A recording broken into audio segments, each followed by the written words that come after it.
I kind of been out for a minute because I've been working a lot, guys, between baseball season and teaching classes and building. Golly, it's been hard for me to get videos in, but we're gonna get started here again. Guys, let me just say this right here. Everybody, all your subs that you bring in is typically gonna be followed by another subcontractor. So what I mean by that is a lot of the work that you have for some subcontractors have to be done to entirety or complete before you can bring the other guys in. Now what we have here is what we did today is we came in and we just try to clean up the site, get all the wood out the way, because I have the excavator coming in. And this house actually should have been backfilled a long time ago, guys. This house should have been backfilled back when we were framing it. But every time we did something happened. Either the front end loader tore up or something, or there was just an issue or just something like that. So we still got this thing got to get backfilled. That's gonna change everything about this house once we start getting it backfilled. So what I had to do is I had to come in, me and Mac, we came in and we tried to get as much wood as we could get up. And the reason that you really don't want wood buried, because wood, you know, it decomposes, creates some methane gas, and it creates voids in the ground. So this is where you get these sinkholes and stuff like that from. So what we try to do is we try to come in and we try to remove all of that as much as possible. Things like this right here is this is hardy board. This is really just concrete, guys. This is just like this rock right here. It's concrete and glue, concrete compressed together with glue. Makes a real good product. I tell you, it's the best product you can put up there. You can look at the siding, look at the siding and the soffit and the eaves. This is what we use right here. This is a real good product. You don't have to worry about the water rotting it. All you got to do is now you got to keep it, you know, you got to paint it every so many years and do your normal maintenance to it, but you don't have to worry about this right here starting to dry rot on you because it got wet. We also got a couple of shingles that we'll leave out here. That has a lot of gravel on the shingles as well. Okay. Well, we're gonna come in, we got the guy. We had a dumpster out here and we had perfect timing, guys. I called that guy today. They came out and picked the dumpster up today. And the reason that he was able to pick it up today is because there's so much building going on. These guys needed another dumpster. They needed it bad. And so he came out by the time we got this, it was perfect timing. By the time we got this dumpster filled up, he came, am I right? He came up and picked it up, took that away. So now my excavator can get in here and get my turnaround and all that kind of stuff done because the dumpster's gone. So that worked out real good. Now what you guys are looking at right here, we got this house to the point where we fix to start hanging sheetrock. It's gonna start looking like a home now. So once we get it backfilled, we can start laying the brick. Okay, and then we can start. These guys, when they put the sheetrock in, I got one more inspection. I had a couple of hits on my inspection. I'll show you what they were, but we can have. I had a guy to come back over to make sure those items were done, and then we can go ahead and start covering up the walls. Okay, he'll check the insulation inspection as well. All right, we'll come in here. Hey man, we no good, man. Hey, I got a basketball team playing with y'all. Well, y'all, man, everybody's 6'3", 6'4", good Lord. Man. Y'all gonna be able to make it work, man? Oh, man, you know, we finna make it do what it do, man. I got a game I gotta play in at the end of the month. We on pump. I appreciate you. I tell them, man, hey, man, you got some money, man, we can do something. Talking about some, yeah. Well, let me get that little easy train. Hey, you know, we filming a little film too, man. So, oh yeah, you probably won't be on here, but these guys they're delivering the drywall, guys. So once we get this drywall delivered, I can get my contractors to come out here and, you know, put everything on the wall. I just didn't want you to say nothing. Oh no, don't worry about it, brother. Hey, I want you to say nothing, man. And then you mess around and then I put it on YouTube or something. You're like, oh Lord, don't put his face on that, man. Yeah. Hey man, I appreciate you again. Yes, sir. All right, now guys, we got this thing. This is what you want, guys. You look around, the site is clean. We made sure we cleaned up, we kept it clean. The mechanical rough is done, plumbing rough is done, and the electrical roughs have been done. We had 1 or 2 changes. We got those done. We have the insulation almost done. They got to come back out here today and finish up here the floor insulation, but we're almost there. So now you can look at this right here. Now, guys, this is what you want a house to look like when it's insulated. It almost looked like, if you look at it, you don't see too many impressions in here. You look at this right here, the guys did a nice clean job. Another thing we have, guys, we have faceless bats. Faceless bats allows humidity to go both ways. So a lot of time in Alabama, especially when you have mixed humidity, we got a lot of water here in this area.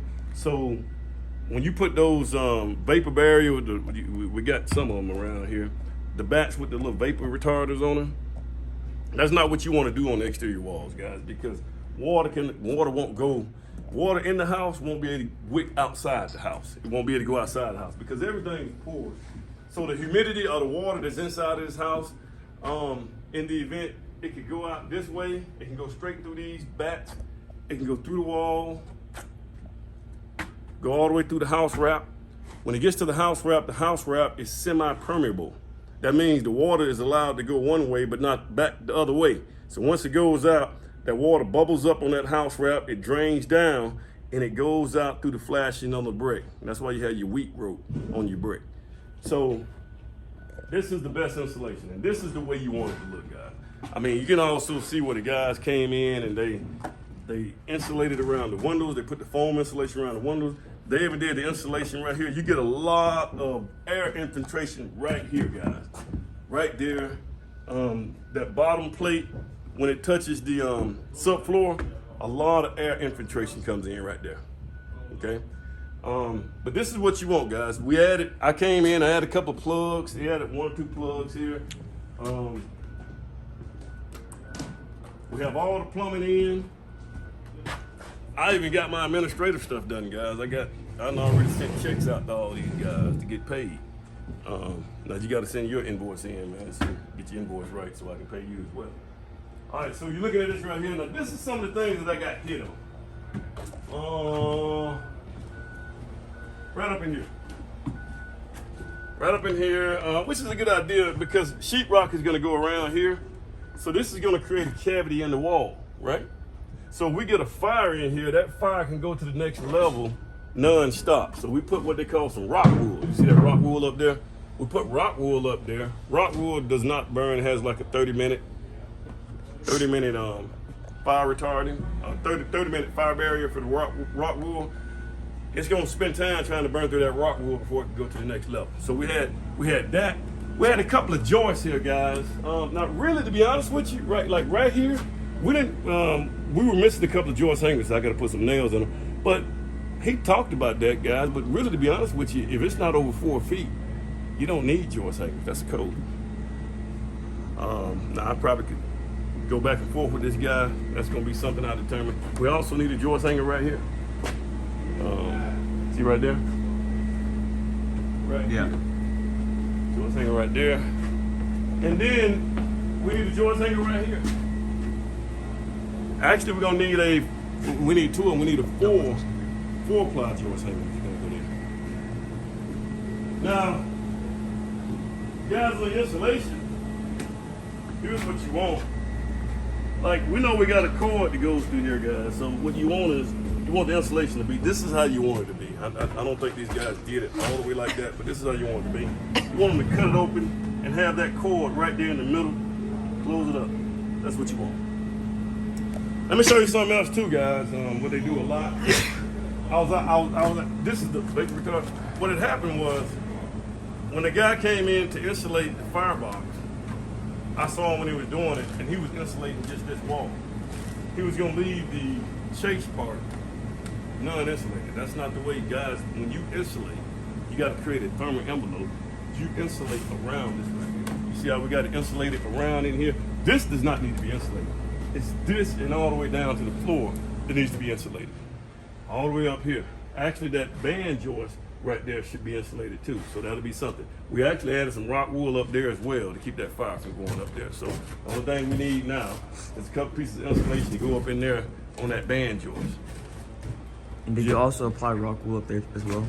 Yeah, he put it up there because see, you don't want that fire to come up in. If we got a fire that happens right here, that fire you don't want to come up in here and get over into that joist system. Start burning away on the joist. We had to put some rock wool up in here because you know this is the dining room right here, so this creates a like a octagon shape, which kind of changes the shape from here to here, which I think is a good idea.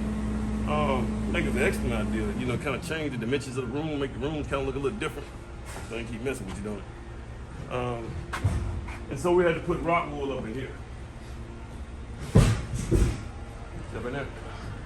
And you know what I did? I got a bag of rock wool, just a little bit small bag of rock wool. I'm just gonna have it here just in case we see somewhere else when he come back out here. We see somewhere else that needs to be rock wool. Let me show you what else we got here, guys. Let's see. You guys jack this up. I gotta put some sheetrock clips here. I got some clips to go right here, so that you have something to attach the sheetrock to. This right here is a sliding door, so you have a little door that comes in right here. It's one of those sliding doors. But one thing that she did, which is good, and this is what I'm talking about, I had the vapor barrier. Now, we're doing an acoustic. This right here is gonna be an acoustic insulation that we're doing for the laundry room. And so all this noise, you won't hear all that out here. And, you know, the bedroom, the master bedroom is right here. I don't know what we're gonna do with this little part right here with that door. You know, we got the sliding door, so it's gonna allow sound to travel through here. But this is what we got, guys. That's gonna kind of stop that sound. That's a good idea. That was a good call. Guys, this is the master. It's the master bedroom. I went through and I checked this thing with the fine-tooth comb, and when it came down to just making sure all my subs. And guys, there could be some things that I probably missed too. Good question. I don't mean Hit me, man. Go Hey, ahead. on this top level here, you gonna finish insulate these outside wall? Oh yeah, they are. Okay. Yeah, I was just trying to make sure. I'll show it to you. Oh yeah, all those knee walls. And guys, by the way, sometimes it's good to be here when some of your subs get here, man, because they can ask you and you can sub right. They don't have to call them back and say, hey man, you know, y'all messed this up, you know, because we're gonna ask. I saw you had, these couple of. No, he has. Yeah, we're gonna insulate all the way around. Okay. All right. Just making sure, man. So you can actually put them on if you like to put them in the middle of the floor or something like that. That's fine. I seen the whole main level and some of the basement finished insulated. Yeah. But y'all gonna make me have to. I feel like I need to grow a little bit. Hey, but I see they shut the elevator shop. What made them change their mind? No. I'm not gonna be on the bill. I'm not gonna finish that elevator. Gotcha. So they're gonna once they get a contractor to come in and finish that up, it'll be ready for them. Gotcha. But you have to create what they call I'm glad you asked. Because we have to create what they call a fire barrier from one floor to the next. Gotcha. If we just left that open, when a fire comes in, it'll just come to the next level, spread to the next level real quick. So what you want to do is put that plywood down there. That gives us a 30-minute rating. So the fire has to burn through that. It takes 30 minutes. So these people, when they hit alarm, they can get out the house. Gotcha. That's the way it works. You can see, let me see how they're doing this right here, man. Guys, I'm telling you guys, you guys, you don't get a space to get the box right here on YouTube and stuff. But look at what he's doing. He's got that thing there. He's operating this right here. I'm gonna tell you guys something. Trades is where it's at. Trades is where it's at. I would suggest anybody to learn a trade, perfect it, get good at it, and just keep going up, just keep moving. If I could have done it all over again, I got all these little degrees and stuff. They told me I had to go to school and do all this stuff, which is good, guys. Everybody's not for trades and everybody's not for school. But had I known what I know now, I would have just went straight to a trade, and I would have learned that thing and got really, really good at it. And then I would have been out here. I would have been able to do this for 40 years, 30 years instead of 20. Does that make sense? All right. Hey man, y'all take it easy. Yes, man. sir, brother. All right, we can kind of see right here, guys. We got oh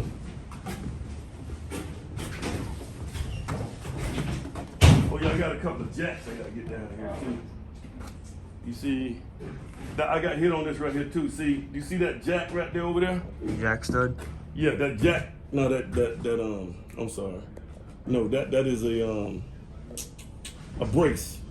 Well, that brace right there is jacking off of a stud down there, and that stud, I need to double up that stud down on that wall down there. So that's what I need to do. I'll show you how to take it down there. But, On the second level and the basement level, you already had your electrical inspection. well, yeah, let's do it.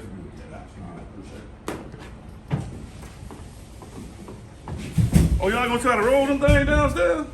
Oh, no. We just have to do this. I was asking before we Oh, okay, I'm gonna stop.